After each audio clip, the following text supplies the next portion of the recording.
If you're stuck in a dinner rut and you just don't know what to put on the table, you're bored with the things that you've been having lately, this is the video for you. These are dinners that you can put on the table in right around 30 minutes. They are ones that we have gone back to time and time again because they are just so delicious. All right, if you can't tell by the overall appearance, today has been a little bit crazy. I still want to put a good meal on the table tonight, and this is such an easy one to do. Literally anybody can make it. Trust me, it's just so easy. I've got a green bell pepper, an orange bell pepper, and a yellow. You can use whatever colors you want, doesn't matter. Okay, we've also got some onion here. I'm gonna pull out some chicken in just a couple of minutes, but we're gonna start by cutting all of our peppers into strips. This is perfect timing because I was actually reading through my comments just a little bit ago, and I got a question that I would like to answer on here. I'm also gonna answer her in the comments section. This is a sheet pan meal. It doesn't have to be made as a sheet pan meal, throwing all of it into a bowl for right now,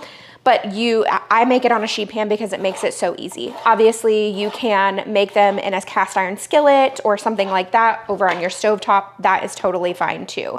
Somebody said in the comments, I love the idea of sheet pan meals, but I never make them because I feel like they always turn out really watery. Now, this might be controversial. I might be opening up a can of worms here, and I am not an expert. So let me just preface what I'm about to say with all of that. This is not based on scientific evidence. This is just reasoning and deductions coming from my own mind, okay? I do not have a major issue with my sheet pans being watery and having a lot of water at the bottom. If you guys have seen, I've done how many sheet pan dinners on here, and that's just not an issue. Now, I have read reports of places filling their chicken breasts and things of that nature with water. And so it does make me wonder if some of the extra liquid or water that you get when you're making these sheet pan meals come from a chicken that's been pumped with extra liquid to make it look fatter and make the weight heavier, which means they can charge more for it. Again, not an expert. This is just I really feel like people are gonna come after me about this, but I mean, there have been reports of that happening. So there we are. That's my opinion on that. So yeah, you can take it, you can leave it, you can think that I'm crazy, and that is totally fine. But I'm using a very high quality organic chicken, and we never have that issue. So it does make me wonder. I would be curious to test that out though, to test it out with a chicken breast that, sometimes you get these chicken breasts. I should be cutting while I'm talking, but me doing two things at once is nearly impossible. Sometimes you do get those chicken breasts that are massive in size and you're like, there is no way this is natural. I don't know. Let me know your opinions in the comments, although it might be a little controversial. We can all be nice here. Everybody be nice, okay? All right, so we're just cutting these into strips because they're gonna go onto tortillas.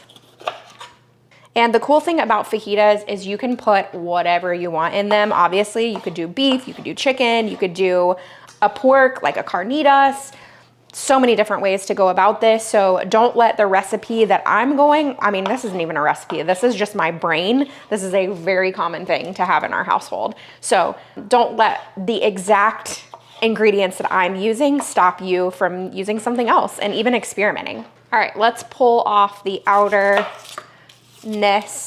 paper-like layer of the onion. And then actually, let me cut them in half as well, so it's a little more like strips, again, throwing into that bowl.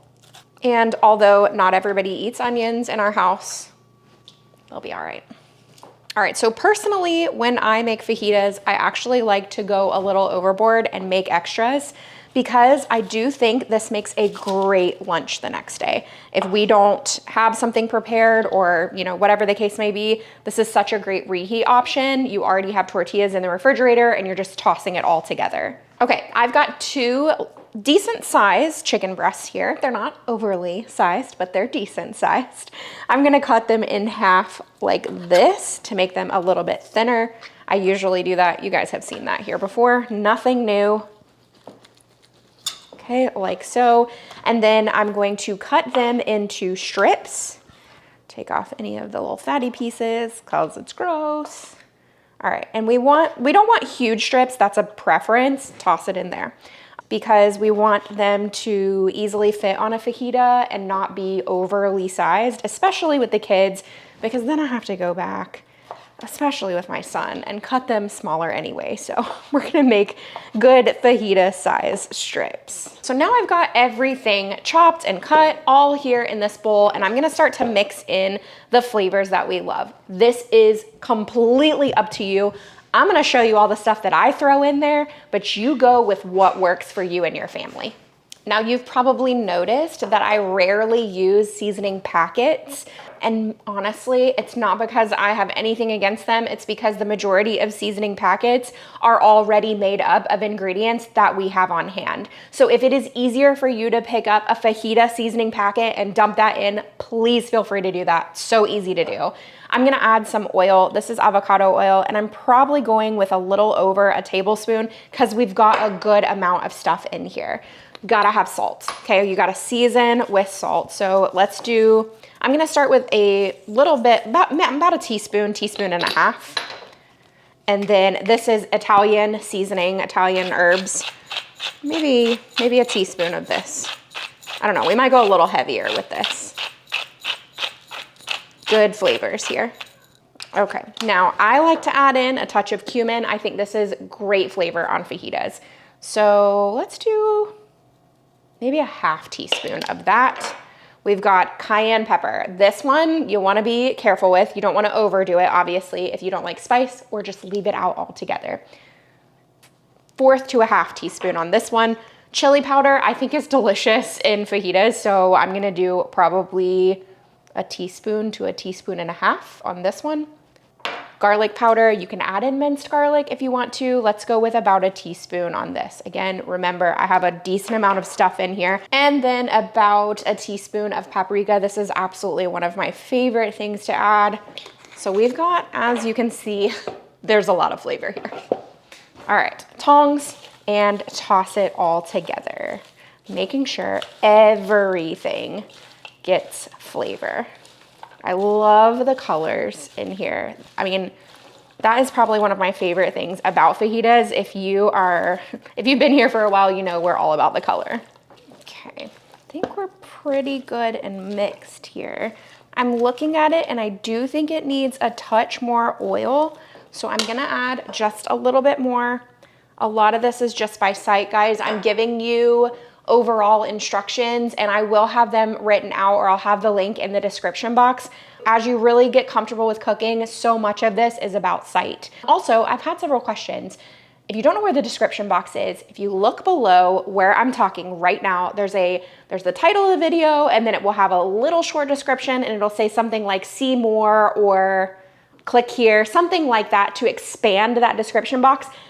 If you click that underneath there is so much information that you don't want to miss underneath the video. And that's going to give you all the links to recipes, links to the products that I use in all of the videos. It's going to give you a little bit more information, links to all of my favorite things that I use, all that kind of stuff. It's underneath the video. If you have any questions, I'm happy to answer them, but I have gotten several questions on that recently.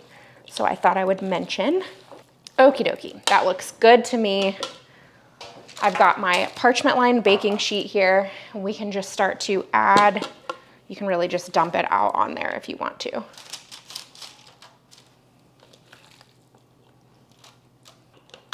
But I do want to make sure we kind of spread it around. This is my largest baking sheet, by the way, so I am using the biggest one, but obviously that's because I'm making a decent amount here. Okay, spread it out as much as possible. Okay, it looks pretty good. I like to make sure the chicken isn't bunched up. That's just me. I want it to be, separated so it gets nice and cooked, and maybe even gets a little bit of a sear on it if we get the oven up to the right temperature. We're gonna bake this at 425 degrees for about 15 to 20 minutes. While it's in the oven, I will get the tortillas ready. I'm also gonna get out our Greek yogurt, which we use in place of sour cream. I've got 2 avocados, which I believe are ready, so I'm probably gonna make up some guacamole, and oh, we need a little bit of cheese. So that's pretty much it. And you don't have to have cheese either. I actually probably won't have it on mine because there's usually so much good flavor in this that I'm good without the cheese. Also, one of you commented the other day and they asked You guys asked me who helps you film your videos, and I thought this would be a fun time to show you who helps me film my videos. Now, if my husband is not working, which he works from home, but once he gets off, you will sometimes see a little bit more movement in the camera. Right now he's upstairs. He should be down anytime soon, but I do have a camera here in front of me. Let me show you. This one right here that you guys are seeing, that is on an arm, and it's just in my kitchen right here. That's our living room over there. And then I've got a light here. I have the beautiful light from the outside over here. And then this is really, really high tech and advanced, you guys. Are you ready? Super advanced. I set this little camera right here on this right here. That is how advanced we are, okay? Super advanced. All right, I just took this out of the oven and I wanna give you a close-up look. There's really not a lot of liquid from, or water, or anything like that from the sheet pan. So I just wanted to point that out. Maybe that's what it is. And I mean, I'm using peppers, which have a good amount of water, kind of naturally in them. So that is that. Just wanted to show you. Now this is how I'm gonna build mine. Put some tortillas in here, which are not the same size at all. And I'm going to take some sour cream, or Greek yogurt in our case. Let's take some guac and put that in there as well. And then just add in the chicken and the veggies. So they look more taco style. For me, the taco holders just kind of make it easy to store on the plate. All right, easy taco fajita things. There's gonna be onions in this. So I could. You have dog hair. Oh. I can usually do onions like this. If they're like done. If I had peppers and onions separate, I would just do the peppers. Yeah. But if it's the same, it's fine. Yeah, as long as they're cooked. Yeah. We'll definitely be adding Cholula. Have we asked before what everybody's preferred hot sauce is? I mean, mine's Cholula, but let us know if you have a preferred one. We're gonna run out of batteries. Typical. And we're back. It happens all the time. All right, it's good. Oh yeah. Standard. The number of times that we've had this specific meal, I think going back years and years and years on my channel, you'd probably find something at least similar to this. It's such an easy weeknight meal. Throw it together. I literally threw it in the oven, and we've been sitting over on the couch watching videos about the next vacation that we've booked. Yeah, so, a lot of good ingredients. Yeah. And you can add what you want and what you don't want. So if you don't like guacamole or you don't like sour cream, just leave those off. Or you want some rice in yours, or beans, so or true. both. Yeah. Oh, I didn't even think about. I could have made rice and beans. Anyway, and then you could add cheese too if you want to do that. So many different options, different ways to go about this, but it's good. And I cooked mine for 20 minutes. No. Yeah, 20 minutes, I think exactly. What? Did you say 20 minutes? 20 minutes. 20 minutes, right on the dot. And I think it's perfectly done. So yeah, super easy. Ready? If you've been around here for a while, you know that I absolutely love baking my own breads and pastries and things like that. I love kneading the dough. I love the process that goes along with it. But the reality is sometimes we just don't have the time to do so, and that's where Wild Grain comes in. We actually received our first Wild Grain box over 2 years ago and loved every product in that box. It was so nice to have that homemade pasta, breads, pastries. They have chocolate chip cookies that are so good. Wild Grain saves us when I need to make something in a flash. If you're not familiar with what Wild Grain is, it is the very first Bake from Frozen subscription box for sourdough breads, artisanal pastries, and fresh pastas. They've actually partnered with small bakers and pasta makers across the country to keep real nutritious food alive. And let me tell you, the quality is incredible. If you've been here for a while, you know that sourdough bread is our absolute favorite. There are 3 different box options. So you can get a classic box, a gluten-free box, or a plant-based box. And I see exactly what I was looking for in here. This is their giant chocolate chunk cookies. So we're gonna pull this out of the box, but these aren't even gonna go in the freezer. My husband, y'all, this is so serious. My husband was in the other room at the front of our house and heard me say giant chocolate chip cookies and came in here for this. We are making them tonight. Yes, he's very excited. They're good, okay? So you can fully customize your box to your needs. You can even get this French butter to go with your stuff. So good. My personal favorites are obviously the sourdough, but we love the pasta. And oh my goodness, the croissants. They're delicious. You pop them straight into the oven from the freezer, and in 25 minutes or less, you have the perfect buttery, flaky croissants. So if you've been here for a while and you've heard me talk about making sourdough bread, you know how time consuming it can be. And although we love it, it is a lot of time. If you really want that good quality sourdough bread, but you just don't have the time to do it, this is the box for you. The beauty of wild grain is that you're still getting that slow fermentation process, which has those gut-friendly benefits, like easier digestion, more nutrients, and even blood sugar level controls. If you love fresh bread, but you don't always have the time to bake it yourself, wild grain is the perfect solution. Right now, you can get $30 off your box plus free croissants in every box when you use my code. Trust me, once you try wild grain, your freezer will never be without it. Check the link in my description box and use my code to get your first box. We're gonna use some of our pasta from the wild grain box that we got in the mail today, and I'm gonna make this creamy pesto pasta. It is very easy to make. You can also make it as basic or as elaborate as you want. The recipe itself doesn't even call for chicken, but we're gonna add chicken to it because we need a protein. So I'm actually gonna make several thighs here because my thought is we're not gonna eat all of this tonight, but then we've got some leftovers either for today or the following day when I already know that things are gonna be crazy. I've already trimmed off some of the fat. Let's add oregano. Let's add some garlic powder. This is a favorite. I feel like you can season almost anything with some garlic powder. Same thing with onion powder. We are not gonna be adding onion to this recipe, so I'm adding onion powder to the chicken anyway. We might add onion powder over to the sauce as well. We'll see what I feel like. Anytime that I make chicken and sear it or fry it over in a pan, you gotta have paprika. The smokiness is great, but it also adds just this beautiful color. So I like to top our chicken with paprika, and as you can see, I am not light-handed with the paprika. All right, so flip over the chicken and do the same exact thing to the other side.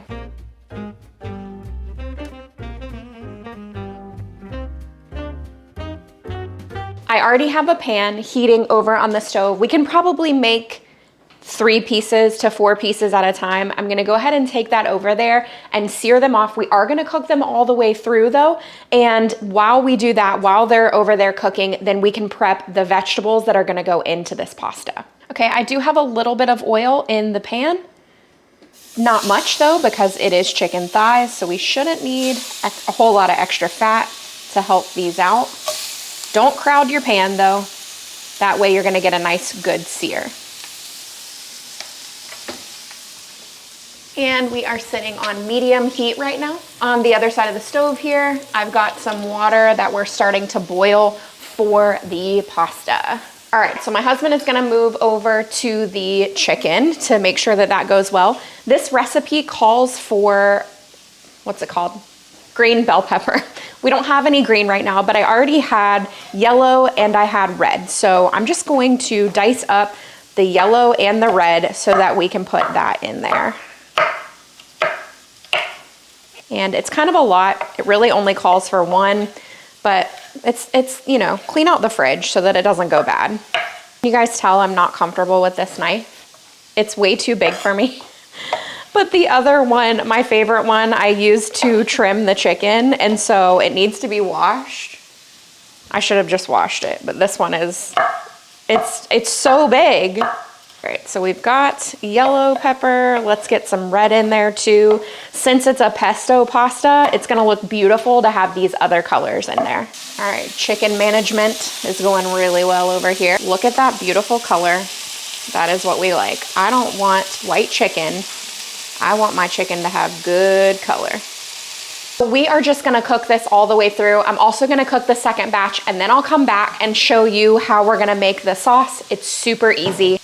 Trust me, it's really, really, really easy. But we're just gonna cook this first. The chicken is done. We actually have it in the air fryer because there's a warming function on there. So we're just gonna keep it warm in there. You could also throw it in your oven. You could also make them in a separate pan and just keep the pan on low at the back of the stove or something. Whatever way works for you, that's what you should go with. I also just wanna mention, I do think that this meal could be really good with shrimp or a white fish if you're a fan of either of those, because it's that creamy pesto. So you get that lean shrimp or fish with the creamy pesto, and it's a nice balance. Let's get this in the pan. I've already got a little bit of oil ready to go.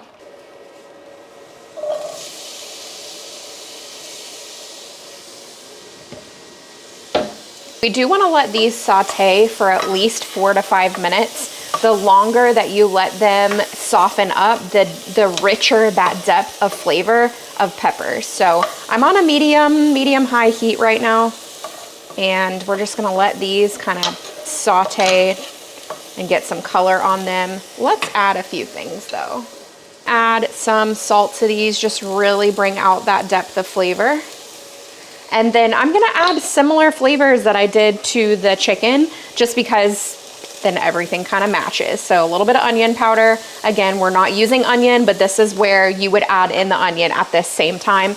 And then a little bit of garlic powder.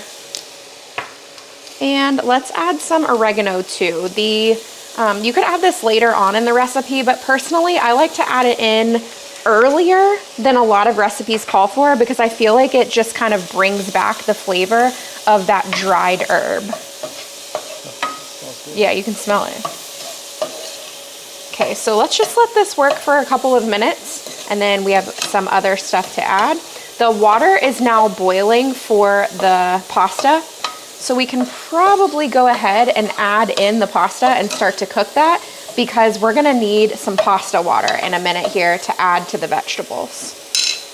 We're gonna be using this pasta right here from Wild Grain. This came in our box. This is tonarelli. It's kind of like packaged together in portions, but it does say to put it in the pot and then just let it break up. Try to drop this in easily. And I might need to add some water, because I actually have had this water going for several minutes. I don't know, it might be okay as they start to break apart. There we go. Just keep these going. And we'll just throw it on the floor like normal. But what would be a meal at the Byrds house if there wasn't food on the floor? The pasta is done, so I'm gonna pull out some water, because we do need some of that pasta water for the recipe. So let's try for a little bit more. I'm gonna try for at least, we're gonna reserve a cup, but I think we're only gonna end up using about a half cup, but just to be sure. And then we need to drain this off. These are looking really good. We've got a nice caramelization on there, and it is very fragrant. So I'm gonna turn my heat down to medium. It was at a medium high, and add in about 6 tablespoons of pesto. So it's a good amount of pesto here. Ooh, that is popping. All right, let's go even further down on the heat. On low heat now. That's a good amount of pesto, I'm thinking. Now add about a 1/4 cup of that pasta water in here. And stir all that together. And we're really just gonna let this simmer for about 5 minutes. The pasta water will absorb it, or what's it called? Evaporate. But it's gonna help to kind of thicken this up a little bit. Okay, let's go back up to a medium low now that we've stopped the imminent danger of the popping of the pesto. Okay, I've got 1.5 tablespoons of flour here. I am gonna add some warm water and make a slurry.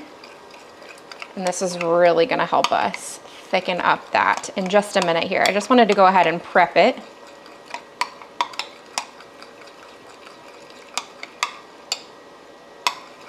All right, I'm turning my heat off, and I'm gonna let this just calm down for a minute before I put in that flour water mixture, that slurry that we made. Okay, let's add that in.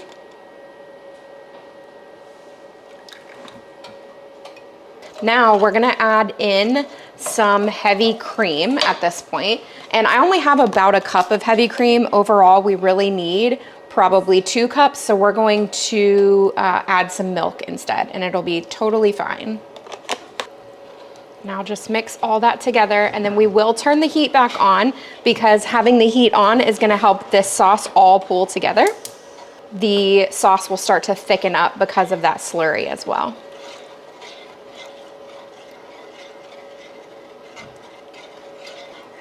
You don't really need to bring to a boil, but you do want a little bit of a simmer.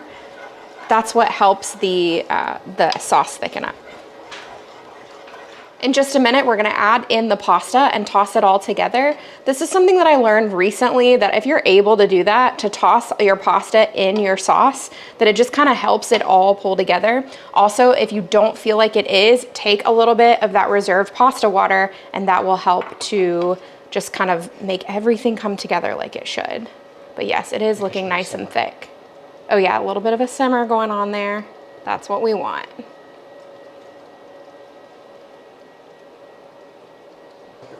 Yeah, this just takes about 5 to 10 minutes, depending on how much you're making, for it to come together. But you can see how much thicker that is. It's starting to take longer to pull together with the spoon coming through. All right, now let's just add in the pasta and we'll toss it together.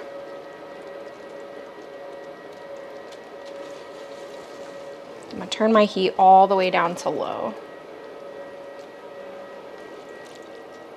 This looks and smells so good.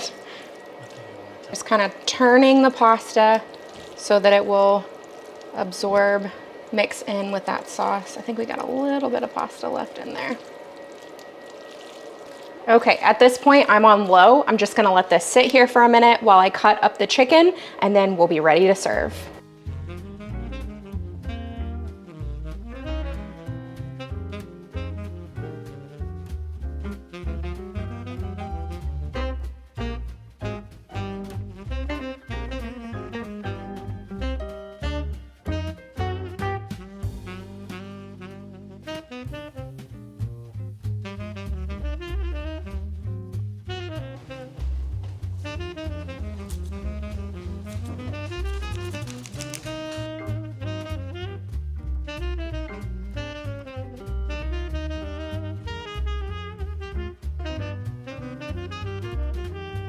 You said something earlier called, it was something you did with the flour and the water. Slurry. I've never heard that term. Oh yeah, slurry.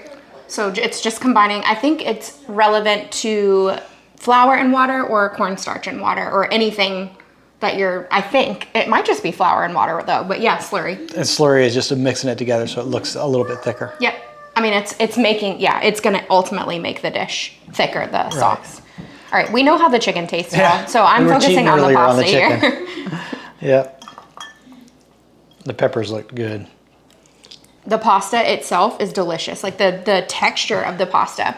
If you've ever had a homemade pasta, it's so different than your dried store-bought pasta. Yeah. And it's just, there's something about the texture. I totally agree with that. And aromatic, and is herbal a word you use for food? Yeah, I mean, that's what you're tasting. That's you can taste the herbs, and it's earthy because of the pesto and all that basil and stuff. But the sauce is great.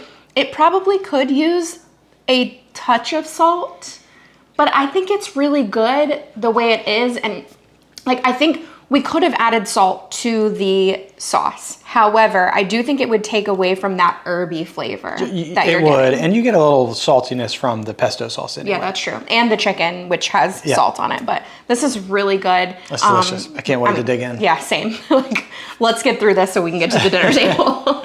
Friends, we love Mississippi pot roast, Mississippi chicken. We love all these recipes, right? We've been making them for years. You've made it before. I know you have. You had to have tried this. But today we're gonna make Mississippi chicken enchiladas, okay? So we're starting with the crock pot. I've got 2 large chicken breasts already here in my crock pot, and we are going to take some ranch seasoning powder. Now, because I'm only using 2 chicken breasts, I'm only gonna use about half of this packet. But you can add more if you want. It doesn't have to be anything crazy, okay? You can mess with the recipe, fix it up a little bit if you want. About half of this packet is really enough. Now, if I were gonna make beef instead of chicken, I would also add a little bit of the au jus packet. I do not have sliced pepperoncini, but I do have whole ones, so we're just gonna add these this time. And because I do not have the time right now, I need to do it later, I'll come back and slice them at the end. So add in those peppers. Come on. I have sliced banana peppers, but they're hot, and I don't think they're gonna work for this recipe. Okay, I personally would even want more than that, but that's what we have, so that's what we're gonna use. Add a little bit of the juice. I'm gonna do about a 1/4 cup or so. Now, some people add water to theirs. I don't, okay? I'm gonna skip the water. We're just gonna have, oh look, a Lego piece. We're gonna skip the water. We're just gonna have the juice of this, and we're gonna cook this in the crock pot on low for about 3 to 4 hours-ish, and we'll come back and shred up the chicken. I'll show you the next steps, but this is so easy. Just set it in the crock pot and you can walk away. Okay, friends, we are nearing the point of being able to shred the chicken, but I wanna go ahead and pull out these peppers and get them cut up so that I don't have to worry about that in a couple minutes. So let's just go ahead and pull these out. Obviously, this is something that I could have done before I even put them in here, but you know, I was kind of rushing earlier. So we're just gonna slice them. If you wanna make this super easy on yourself, do as I say, not as I do, and buy them already sliced. Okay, this chicken is actually ready to be shredded, so that's good. We'll do that in just a second. Let me go ahead and cut these up. So you can remove the seeds if you want to. They're hot, so I'm trying to be careful here. I might remove some of them. They shouldn't be too spicy, but you know, with the kiddos, we watch that a bit.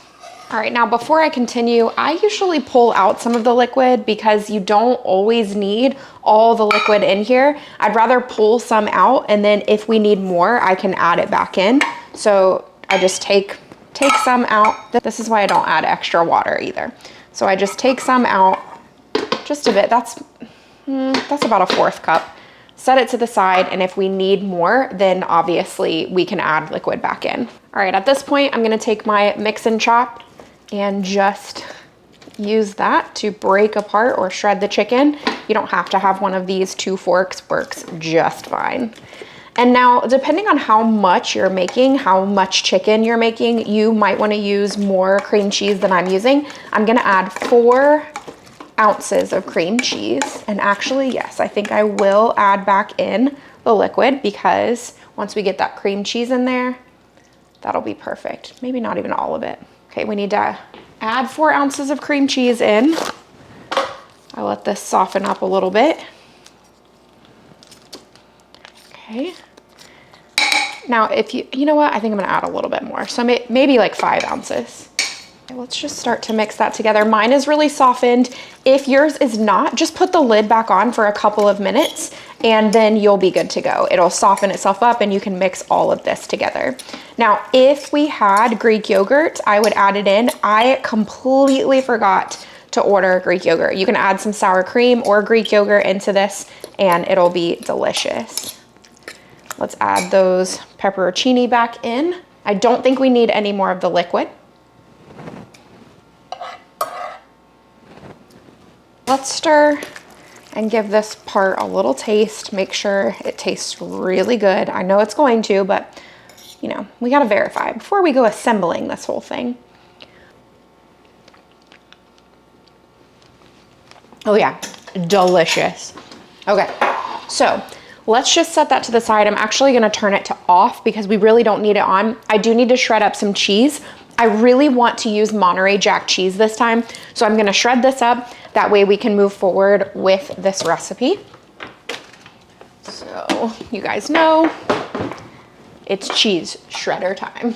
And I keep my cheese shredder right here because we use it a lot. Okay, let's go with the bigger one today. Obviously, feel free to just buy pre-shredded cheese. You don't have to do this. With a stickier cheese like this, cheddar, sometimes a mozzarella, depending on the brand. I do find that the cheese will kind of get stuck in here. So the Parmesan, man, that comes right out. It's perfect. All right, there we go. All of this, well, all of the stuff that needs to be washed can go into the dishwasher. And now, even though it's pretty early, I'm gonna go ahead and start assembling the casserole portion. I'm gonna use a smaller dish. I'm gonna use an 8x8 because I think that's all we're gonna need for tonight based on the amount of chicken I made and all that kind of stuff. So spray it really well. This is avocado oil spray. Set that to the side. We're gonna start the assembly line. This should be no surprise. You guys have heard me talk about this before. The Mission organic tortillas, I feel like they are really, really good. We genuinely really like these. I actually have 3 packs. I don't think we need 3. So this is super easy, except we're running out of supplies here. Take some of the chicken mixture, a couple tablespoons of that,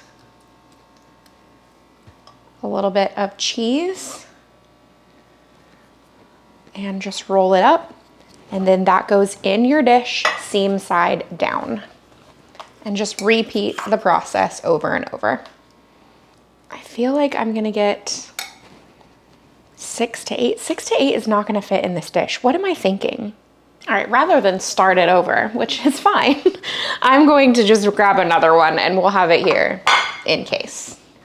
I do think that although we love these tortillas, you may want to opt for a smaller tortilla. It's totally up to you, you know, how much you want each one to serve. So, oh, almost forgot cheese. But these are a medium size, I believe, probably medium to large-ish. So just depending, you may want to go with a smaller one. Okay, so that's 5 in that one, y'all.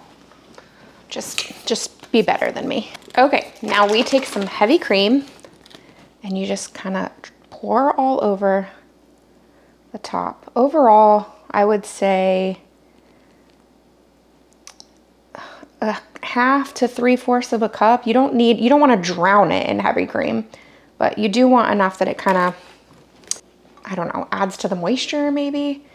And top that with your Monterey Jack cheese, as much or as little as you want. Make it as cheesy as you want.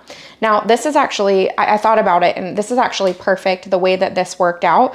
This other pan, I'm gonna put a little less of the heavy cream on just for me, so that it's a little lower on the fat content. Okay, so this looks good. I'm gonna set this to the side, have it ready for my husband to put into the oven. And let's finish these off. Just a little bit of heavy cream here, not much. Okay, so this one can be more for me and then an extra one for whoever wants it. And I might not put quite as much cheese either, because there's a good amount of cheese inside of these. I think this will be good. All right. These are gonna go into the oven at 350 degrees. You want them to cook for about 30 minutes because that is so beautiful when you get that brownness on the top.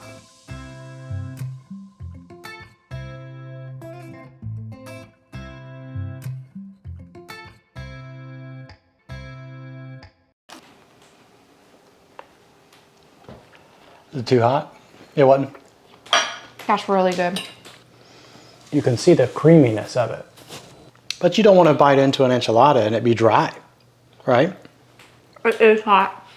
That second bite, closer to the middle. That's delicious. It is very good. There's a little bit of a kick because of the pepperoncini. Just a little bit though. I don't think that it, like that bite that I just had, I had pepperoncini in it and you taste it, but it's not overwhelming. It's not, in my opinion, it's not too spicy. If you've had Mississippi pot roast or Mississippi chicken before and you liked it, then it's not gonna be too spicy for you. I'm gonna tell you what it tastes like. We used to have them, it feels like around the holidays or something, but it was in a crescent roll and it was a chicken mixture. Oh yeah, it's ranch chicken. It's very similar to this. So we make ranch chicken, which you guys, I've made that several times here on my channel before. It's literally in the crock pot, a little bit of bone broth, some ranch seasoning, shredded up, just like this, mix it with cream cheese. There's no, it's the same basic recipe. But we There's had just that on no- rice. Yes. It tastes like that. It is very similar flavors. Very, very good. I think it's packed full of flavor. It is. Yeah. And I love the Monterey Jack the cheese on the top, because it's just something a little different than what we normally have. We typically have a cheddar or a Parmesan, and this is a good change up. I'll be curious how I feel at the end of this meal, because I like the inside from the first bite. I like the inside mixture more than any other enchilada we have. But it's missing that honey lime one that we make. The honey and the lime together is so good. Yeah, so I'll be curious if I like this one more than that. Yeah, very, very good. Our verse today comes from 3 John 1:11. Beloved, do not imitate evil, but imitate good. Whoever does good is from God, and whoever does evil has not seen God. I hope you enjoyed today's video. If you're new here, I would love if you would subscribe and stick around. There's so much more content just like this. You're gonna get a ton of inspiration and encouragement in the kitchen. If you wanna see another video that is gonna set you up for your week with awesome recipes, check out the video that I have listed above right here. Have a great week.